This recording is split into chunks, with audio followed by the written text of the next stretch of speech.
In the quiet hours before dawn, the faint hum of a car engine echoed near the Foix Reservoir. Moments later, flames pierced the darkness, an inferno consuming metal, smoke, and secrets. When firefighters arrived, they expected an accident. What they found instead was a nightmare. A body burned beyond recognition, sealed inside the trunk of a car. The victim was a police officer. Someone who had sworn to protect the city now lay lifeless, betrayed by those closest to him. But who could have done something so cold, so calculated? As investigators traced the final hours of his life, what began as a tragic discovery would unravel into one of Spain's most shocking stories, filled with love, jealousy, and a deadly conspiracy that no one saw coming.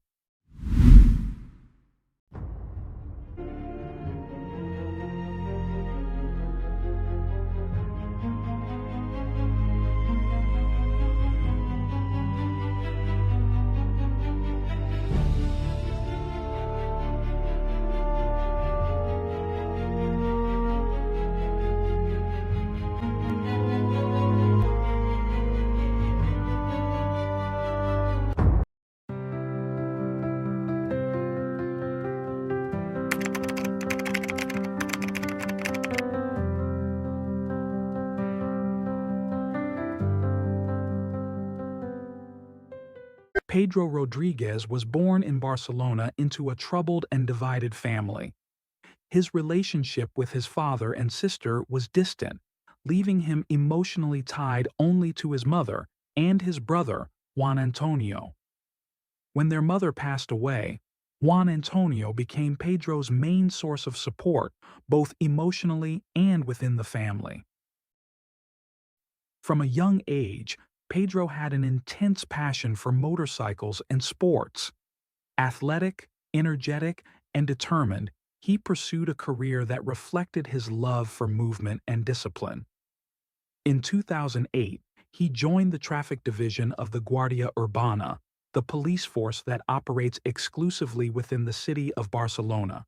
Meanwhile, his brother followed a similar path, training to become a police officer as well. For context, in Spain, the Guardia Urbana handles municipal duties within Barcelona, while the national police cover the rest of the country. In 2014, Pedro married a woman named Patricia, and together they had a son. But the marriage was short-lived. Within a few years, Patricia began to notice changes in her husband's behavior: coldness, emotional distance, and rumors that he was seeing another woman. Friends told her they had seen Pedro with someone else, a woman with two daughters. The couple began to argue constantly, and by 2016, Pedro asked for a divorce. He denied there was another woman involved, but soon after, he moved to another town to live with Rosa Peral, the woman who would later be at the center of a shocking criminal case. Rosa was also a member of the Guardia Urbana, and like Pedro, she had two children from a previous marriage. When Pedro's body was later discovered, the police quickly contacted his ex-wife, Patricia, who confirmed that their relationship had ended long before and that he was now living with another woman from the same police force. Investigators soon learned that Pedro had been temporarily suspended from duty for assaulting a man who had jumped a traffic control point, an incident captured on security cameras. Rosa, on the other hand, was on medical leave at the time, reportedly suffering from depression. When the police reached out to Rosa for questioning, she said the last time she had seen Pedro, they had argued and he had left the house. She claimed he often disappeared for days after their fights and that his temper could be volatile. On May 4th, officers informed her that Pedro had been found dead. Her reaction was surprisingly calm, and when asked to come to the station, she refused, saying she couldn't leave her daughters alone. She promised to come the next day, and from that moment, the investigation began to focus on her. When Rosa arrived at the station on May 5th, she gave her first statement, suggesting that Pedro's death might be linked to the mafia, a theory investigators found strange and baseless. In her second statement, she admitted that she and Pedro had been in a relationship for about 8 months. She said that 2 days before his body was found, they had argued over Pedro's jealousy toward her ex-husband. After the fight, he supposedly left home, but later sent her a message apologizing and declaring his love. According to Rosa, that was the pattern of their relationship: arguments, jealousy, silence, and reconciliation. Because of this, she said she hadn't been alarmed when he disappeared for 48 hours. However, her story did little to help the police. It only painted Pedro as a jealous and impulsive man. Days after his funeral, Rosa returned to the police station to give another statement, this time accusing her ex-husband, Ruben, of being the killer. She described him as controlling and jealous, implying that he might have murdered Pedro out of rage. Ruben, when questioned, admitted that their marriage had been full of fights, but he insisted that his jealousy had been justified. Rosa, he said, had been unfaithful multiple times, first with a co-worker named Albert and later with Pedro. He explained that he had long stopped caring about her romantic life and had never confronted her lovers. His alibi placed him at work at the time of the crime, a claim confirmed by his colleagues and supervisors. With his innocence established, police attention shifted back to Rosa and to the other man in her life, Albert Lopez.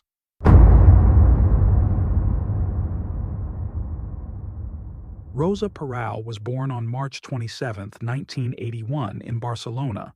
Her father, Francisco Paco Peral, was well known among those close to her, while her mother had passed away recently after complications from surgery. Rosa and Ruben met when they were still very young. In 2010, their first daughter was born, and 2 years later they married and had their second. But Rosa's private life was far from stable. According to Ruben, Rosa began an affair with her colleague Albert Lopez while they both worked at the Guardia Urbana. Their connection started in 2012 when they were assigned to patrol together. By 2013, just a year after the birth of her second daughter, Rosa and Albert began a secret relationship. Even after she separated from Ruben and started dating Pedro, she continued seeing Albert in secret. He had been her lover through 2 consecutive relationships. During her marriage, Ruben had often tried to look the other way, pretending not to notice her infidelities. But there were moments that made denial impossible, like when Rosa attended police events with Albert, openly acting like a couple while still married. Eventually, Ruben could no longer take it, and they separated. But despite their long affair, Rosa and Albert never made their relationship official. She wanted something serious, but he refused. Albert didn't want children and had no interest in becoming stepfather to Rosa's 2 daughters. Around this time, Rosa began seeing Pedro Rodriguez. Unlike Albert, Pedro wanted to build a family with her, and he showed genuine care for her daughters. Even then, Albert couldn't let go. He tried to move on, dating other women, but his obsession with Rosa persisted. Eventually, he reached out to her again, and they met in secret, setting the stage for a tragic chain of events that would soon shock Spain. Albert Lopez had no idea that Rosa was in a relationship with Pedro Rodriguez. To him, she was single, just another woman he was casually seeing. But when he found out that she was actually living with and engaged to Pedro, he was furious. Feeling betrayed, Albert distanced himself and decided to embrace the single life. He started posting photos on social media, vacations, parties, nights out surrounded by other women, as if to prove that he had moved on. Yet, despite his efforts, he couldn't stay away. A few weeks later, he contacted Rosa again, and they began seeing each other in secret. In April 2017, Albert surprised Rosa with a strange and unexpected proposal. One afternoon, while she was sitting on a terrace with friends, he appeared out of nowhere, tossed a small box toward her, and said, "Think about it." Inside was a ring. It was hardly a romantic gesture, more impulsive than sincere, but it revealed his conflicted feelings. Rosa, who had told friends she was already committed to Pedro, didn't reject him. She accepted the ring, took intimate photos wearing it, and sent them to Albert. What shocked her friends later was that in another photo she appeared wearing two engagement rings, one from Pedro on one hand and one from Albert on the other. Rosa's friends, aware of her double life, often asked which man she would ultimately choose. Her answer was blunt. She preferred Pedro because he was better in bed and dressed better. Eventually, Pedro discovered romantic messages between Rosa and Albert, and that's when things began to spiral. As the investigation unfolded, police dug deeper into both Rosa and Albert's professional records. Rosa's file didn't show any incidents of aggression, but it did reveal a controversial episode from her early years in the Guardia Urbana. When she was just 23, shortly after joining the force, someone hacked her email and distributed an intimate photo of her to all her colleagues, a clear case of revenge porn. She filed a complaint over a year later, accusing a sub-inspector of being responsible. However, the accused man's lawyer claimed that during that year, Rosa had continued to have a casual sexual relationship with him and other officers, even while married. Albert, on the other hand, had a far darker record. In August 2014, he was allegedly involved in the death of a street vendor. On that day, Rosa was patrolling with Albert and another officer when they stopped the vendor during a police control. The man reportedly became aggressive, stabbing Rosa and striking her in the head before trying to flee. Albert chased him, and moments later, the vendor fell down a steep slope. He was taken to a hospital, where he died from his injuries. Albert claimed it was an accident, that the man had simply slipped, but his version didn't entirely convince investigators. With Albert's reputation for being short-tempered and violent, there were suspicions he had pushed the man. Unfortunately, without evidence, the case was officially ruled accidental. Years later, when Pedro's murder investigation began, that violent history resurfaced. Detectives seized the phones of Rosa and Albert to examine messages, calls, and GPS locations in the days before and after the crime. What they found was deeply disturbing. On May 1, 2017, the geolocation data from all three phones, Pedro's, Rosa's, and Albert's, placed them at the same location, the house where Rosa and Pedro lived together. That same night, Rosa and Albert spoke by phone, and 4 hours later, Albert made a brief call from a prepaid number before showing up at the house around 2 a.m. The following day, May 2nd, their phones once again appeared in the same area, this time near the home of Rosa's ex-husband, Ruben. It was also the area where investigators would later find Pedro's burned car with his body inside. The coincidence raised immediate suspicion that Ruben might be involved, but his phone records showed he wasn't near the scene, confirming his alibi. Meanwhile, one of Rosa's friends told investigators something even more alarming. 2 days after Pedro's charred body was discovered, Rosa hosted a dinner party at her home. The friend, her partner, and even Albert were there. Everyone acted relaxed, as if nothing had happened, as though a man hadn't just been found dead in horrifying circumstances. Even worse, according to the friend, Rosa and Albert behaved affectionately, like a couple. Another colleague of Rosa's later testified that after that dinner, she confessed to him that she was afraid of Albert. Around the same time, one of Pedro's close friends, a lawyer, refused to represent Rosa when she asked for help. He was already assisting Pedro's family and couldn't defend someone under suspicion in the same case. As pressure mounted, Rosa returned to the police station once again. This time, she changed her story. No longer pointing at her ex-husband, she directly accused Albert Lopez, her former lover, her secret companion, and now, her alleged accomplice. It defied logic.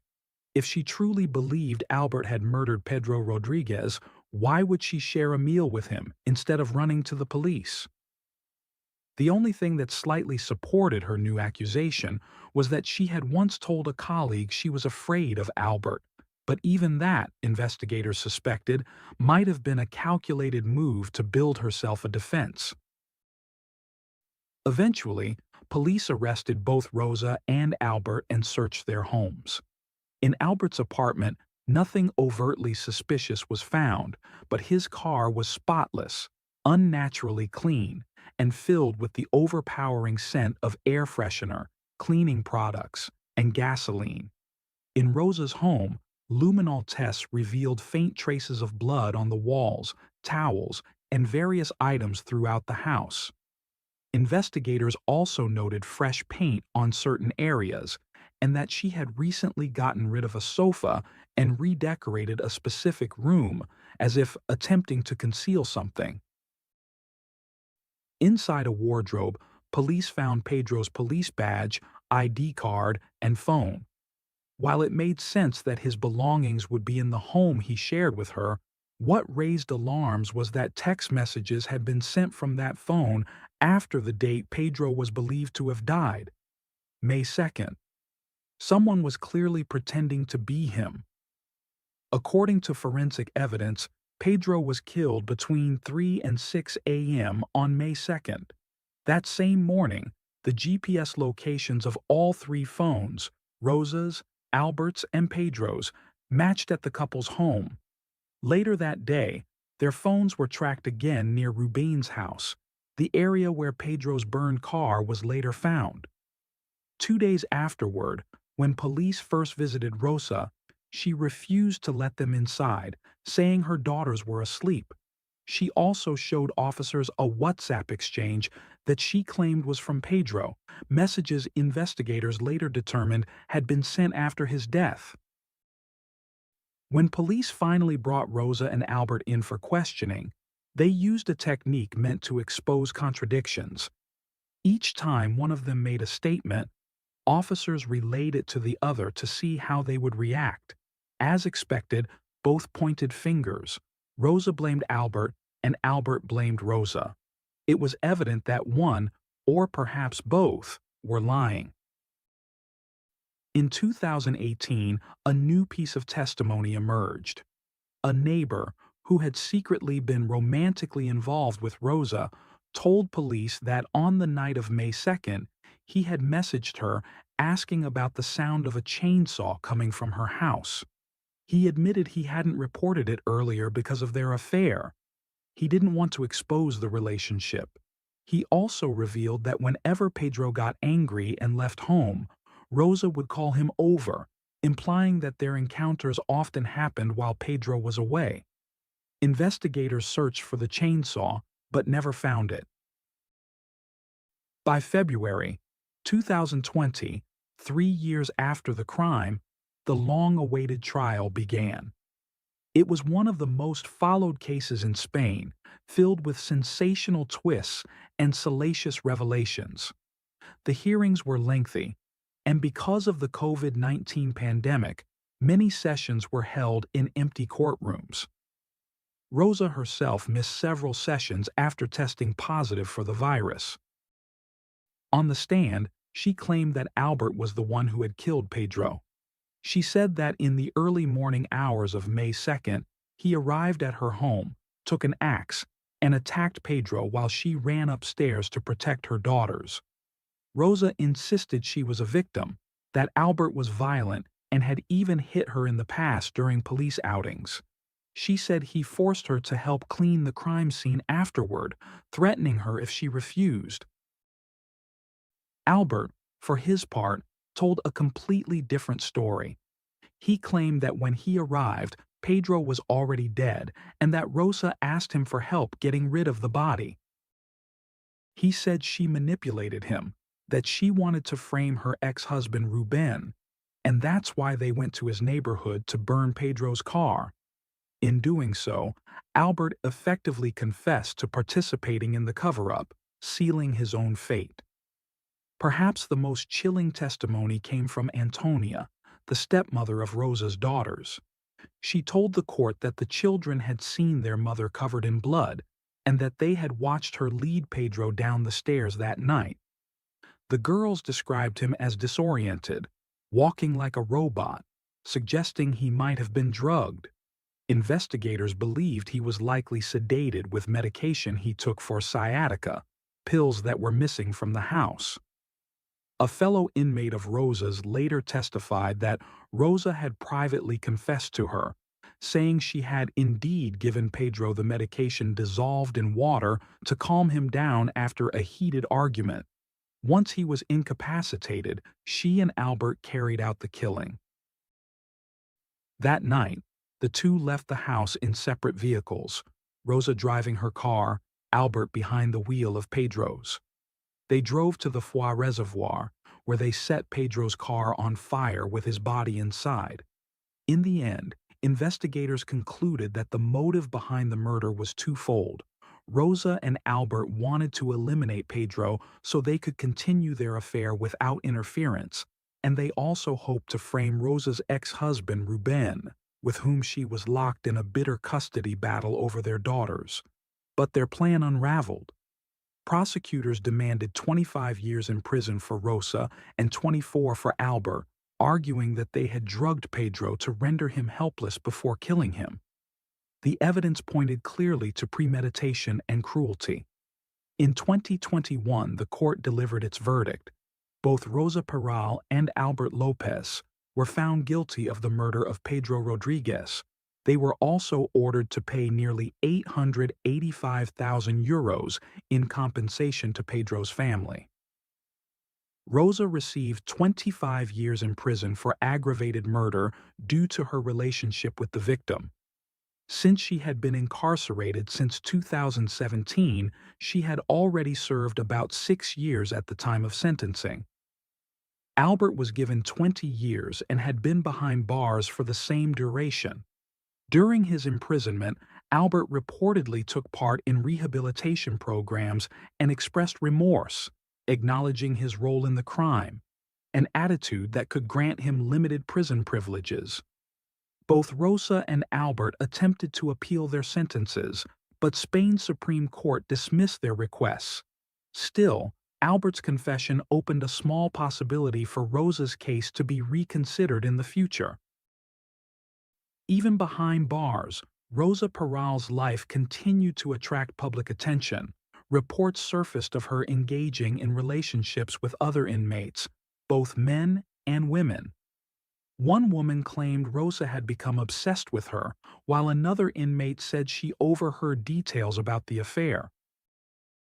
On the legal side, her earlier revenge porn case, filed years before the murder, ended with the sub-inspector she accused being acquitted.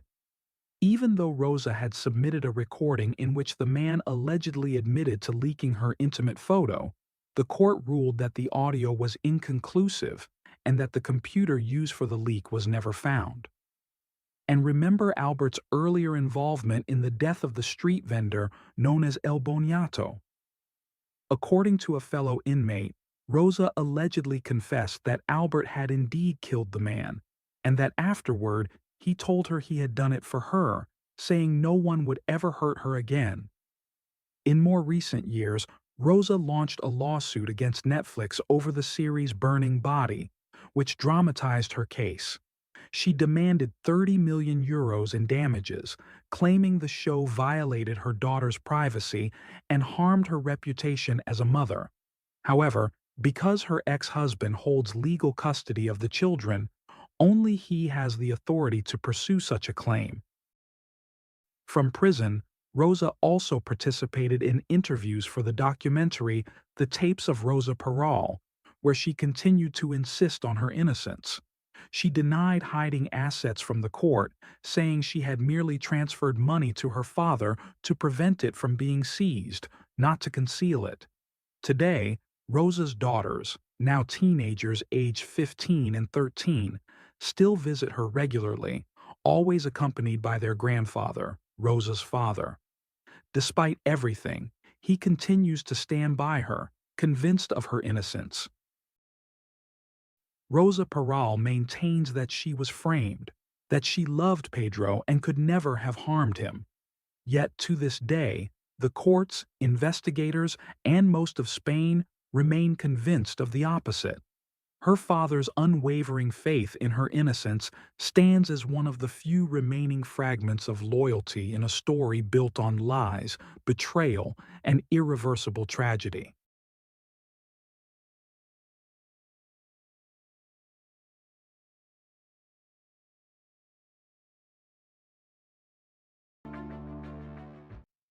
Thanks for tuning in to Unreal True Crime.